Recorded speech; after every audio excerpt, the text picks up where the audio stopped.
என்ன ஆச்சு? எவனுமே ஓட்டு போட வரலையா? ஏன் ஓட்டு போட வரல? எங்களை கேட்டா எங்களுக்கு என்னங்க தெரியும்? தலைவர் கொடுத்த காசு ஜனங்களுக்கு கொடுத்தீங்களா இல்லையா? என்னய்யா, ஒவ்வொருத்தருக்கும் எண்ணி 200 300 கொடுத்துருக்கோம். எவனுமே ஓட்டு போட வரல.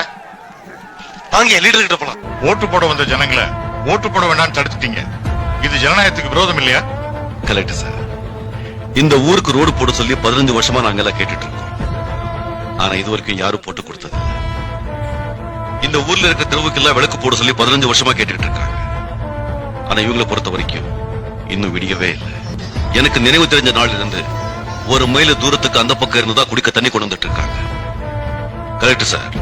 ஒரு மனுஷனுக்கு அடிப்படையா தேவையானது இருக்க இடம், போட்டுக்க துணி, வயிற்றுக்கு சாப்பாடு. அதை கூட நாங்க கேட்கல.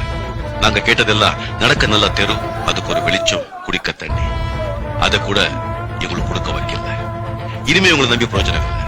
அதனால்தான் இவங்க ஓட்டு போட கொடுத்த பணத்துல நாங்களே ரோட போட்டுக்கிறோம், தண்ணியை கொண்டு வந்துக்கிறோம், வெளிச்சத்தை உண்டாக்கிக்கிறோம். Correct sir. ஜனநாயகத்தை இப்படி கூட காப்பாத்திக்கலாம்.